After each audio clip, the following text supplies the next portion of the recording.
Welcome back, y'all. Glad to see you decide to click on this video. If this is your first time here and don't know even what I do, I typically cover lore, morphological traits, and the occasional review of games. So if that sounds like something you'd be interested in, then go ahead and smash that sub button as well as push that Notre Dame bell. So without stalling, let's get to why you're actually here. Today, I will be giving a quick rundown of the Spartan 1 program, also known as the Orion Project, all the way to the Spartan 4s. But believe it or not, someone actually decided to do a collaboration with me. It's your boy from down under, Max Power. This upload will be working in conjunction with mine, talking about if Halo multiplayer, was a success or not in general. So go ahead, watch this, and then right there on the screen after this video is done playing, go ahead and check his video out too. If anything, his videos are massively informative, and you might actually learn something yourself. And while you're there, smash that sub button for him, because I know his stuff is good, so just go ahead and do it. You'll do yourself a favor, because this man is going nowhere but up. So, now that we've covered the basics, let's dive into this thing. As with all good stories, barring Star Wars that is, let's start from the beginning. What is a Spartan? What are they named after? Well, if you haven't seen 300, I expect you probably wouldn't know or wouldn't care unless you're a history buff in general. But basically, back in ancient Sparta, Greece, soldiers existed that were exceedingly well trained and well maintained. During battles with other enemy humans, they would have been almost considered superhuman. Their military prowess and battle stamina were matched by none. This would have set the tone for the super soldiers to come in the future. The first concept of a Spartan began in the 22nd century when the first bioengineering protocols were developed and needed due to the interplanetary war. Since these protocols were first enacted, this set the stage for humans to begin utilizing performance-enhancing equipment as well as augmentations to themselves to become faster, stronger, and better than your standard non-altered human. Eventually, as luck would have it, humanity would need to call upon these soldiers later in the war with the Covenant, as without them, humanity would be wiped off the face of the universe and go extinct. In case you didn't know, there exists a program that is considered the precursor to the Spartan program. This was known as the Orion Project, and believe it or not, present day, we aren't really too far away from this point in history. The Orion Project began on April 13th, 2321. This was launched by the shadow organization known as the Office of Naval Intelligence. I may make a video on them soon, but in the meantime, look up a guy named Hidden Xperia. He did a video going over this on how sketch Oni was, and I thought it was pretty interesting. This project was named after the Orion arm of the Milky Way galaxy. The purpose of this project, like any project involving super soldiers, was to increase the effectiveness of the colonial military authorities' soldiers, who were tasked with the colony's safety. However, ultimately, the project would fail due to lack of funding and results. The soldiers were placed back into military service, but all would die within a year. But lo and behold, humanity is tenacious. On January 29, 2491, almost 170 years later, the Colonial Military Administration, alongside with Oni, would go on to launch the Orion Project 2.0. That 2.0 doesn't actually exist, but it's a nice way to separate it. With the project relaunched, their main goal was to learn from the mistakes of the previous version of the project, to avoid those pitfalls and make it a successful one. Over the 170 years since the project's inception and subsequent termination, technology continued to advance. These advancements piqued the interest of Oni mainly because, there were a lot of advancements made in the bioengineering field, so things could actually start working. This meant that it would create a genetically enhanced super soldier with the augmentations necessary to make them near unstoppable. These soldiers' creation was aimed to have them drop behind enemy lines, quell any insurgent uprising in their infancy, and assassinate rebel leaders before they became too powerful. This would stop the insurgents in their tracks, as once you lose your chain of command, your army completely falls apart and chaos ensues. This particular project had its headquarters located on one of the orbital docks of the planet Reach. All participants in the Orion Project were going to be adults as opposed to the later iterations, which would take children. They were also going to be selected from all special forces of every branch. On a social note, this would indicate that their mental faculties had reached maturity and that they were more sociable than the other Spartans were. Overall, this project was largely effective. The main issue was, even with the multiple missions under their belt that were deemed successes, they still fell short of what the scientists' hopes and goals actually were, as they cost way too much to create and then put into the field. This, along with the infiltration of the colonial military military administration by the Secessionist Union resulted in the shutdown of the CMA and canceling of the Orion Project, with the 165 surviving super soldiers returning to active duty. So now it's time for a little bit of extra lore time, y'all. If you didn't know, Sergeant Johnson was actually a member of the Orion Project. If you note the date, 2496, at the time of the dissolving of the project, where he fought alongside Master Chief in the 2550s, assuming Johnson was at least 20 years old, I'm not really sure, I haven't read Harvest, I would put that at near 80 years old. His longevity is owed to this project, actually, and it's not just age. There was also, it's kind of assumed that the reason the Flood avoided him on Halo was due to the fact that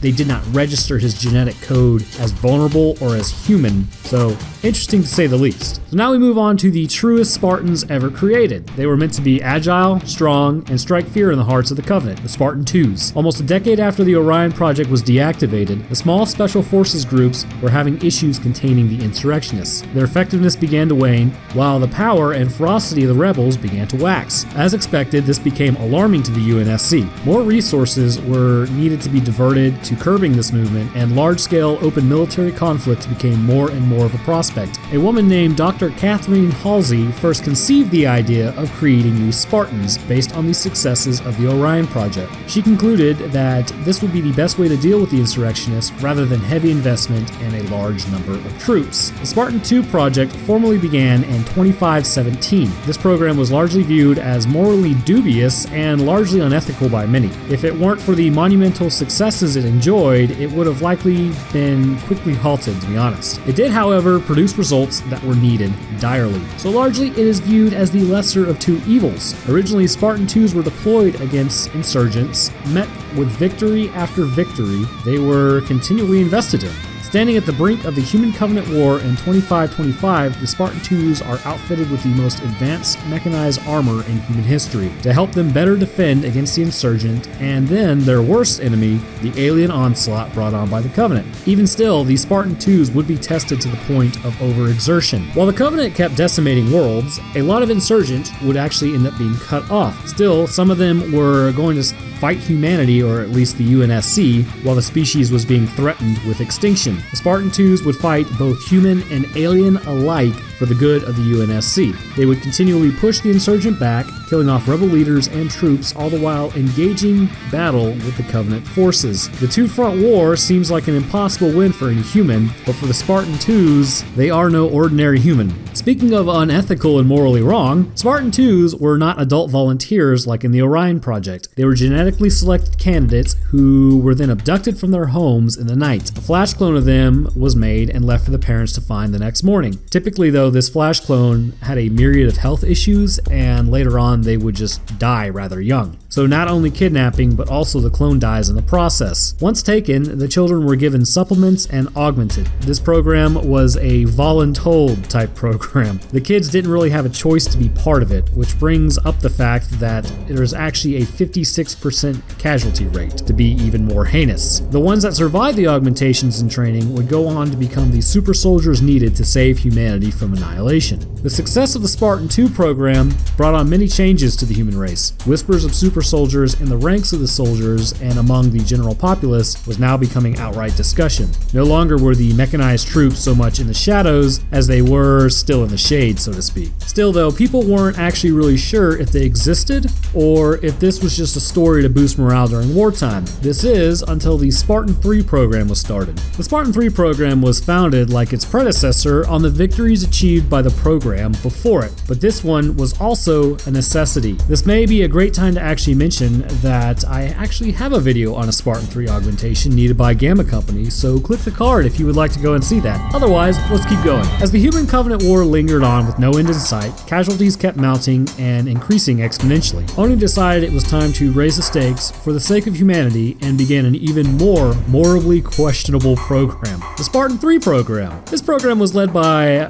Colonel James Ackerson, who surprisingly was in opposition to Dr. Catherine Halsey's program, but seemed to make even worse choices with his own program. Utilizing the Spartan II program as proof of concept, he designed a program around the Spartans that could be produced more quickly, had worse armor, and subsequently a lower life expectancy. These Spartans in particular would be sent on high-risk missions with little to no chance of survivability. These missions were a necessity, however, whatsoever, and somebody had to do it. These Spartans, again, were children, but unlike the Spartan 2 program, they weren't kidnapped. They were orphans who had lost their parents because they were killed by the Covenant. They were given a chance to get a little payback, and most children agreed to these terms. Spartan 3 candidates were taken to the planet Onyx, and under the leadership of Lieutenant Commander Kurt Ambrose. Once on Onyx, they would be trained, deployed, and after their deployment, they would usually be killed. The methods of training were supplements given at 9 months before augmentations, then essentially flash-grown into adults at the age of 12 by stimulants given to jumpstart puberty. Equipped with a semi-powered armor, it was stronger than your average Marines, but much weaker than Mjolnir. 3 main companies existed in the Spartan 3 program: Alpha, Beta, and Gamma. Alpha was deemed largely a success and had a decent runtime. However, the last mission, Operation Prometheus in 2537, saw the entire company killed. Their mission was very successful nonetheless. Beta Company was trained soon after, but also ended up losing all but 2 Spartans, Tom B-292 and Lucy B-091. These 2 would go on to train Gamma Company. Gamma Company was sent to many different worlds for missions, and a lot ended up surviving over the years. For instance, the final years of the war, when the shield world of Onyx is activated, several teams of Spartan 3s survived the Battle of Onyx itself and were trapped on the shield world with the Spartan 2s. The Spartan 2 team was Blue Team. If you would like to know what augmentations were implemented on Gamma Company and not Alpha and Beta, then click on the card and it should be somewhere on the screen now. Now we come to the least morally questionable version of the program available to any human in history, the Spartan 4 program. The Spartan 4 program is the 4th iteration and final stop so far. I imagine maybe the Spartan 5s will exist in Halo 6 or down the line, but I really can't be sure. Similar to the Orion project, these Spartans are volunteering adults in the program. They would also be wearing a new version of Mjolnir that is considered the 2nd generation of the powerhouse suit. Some of these Spartans were going to be previous Spartan 2s and Spartan 3s as long as they were still viable and willing to join in. One in particular, Buck, was a previous ODST who finally got his chance after being referred to as all these years. If he were any better, he'd be a Spartan. Then he actually became a Spartan 4 himself. The augmentations required by the Spartan 4s, while more advanced, had to be scaled back in a bit in terms of invasiveness. Due to the genetic variants, there would be a high failure rate leading to the death of the Spartan, even with modern advances. So the human inside the suit relied more on Mjolnir to make up for these lack of augmentations, which honestly still seems to work fine. Socially, Spartan 4s are going to be like you or I. They are 100% naturally homegrown Homo sapiens who have combat experience, not flash-grown, battle-hardened 12-year-olds with human experience. This has led to, in our universe that you and I sit right now, for a lot of people to view them as not real Spartans. Their social cues and brains are intact, allowing them to interact with one another as any normal person would, unless you're Locke, because then you're just socially inept anyways. But they just possess a suit which makes them tougher to kill. Whether or not trauma makes them different from the other Spartans, they are still Spartans. So that about does it for my high horse on that one.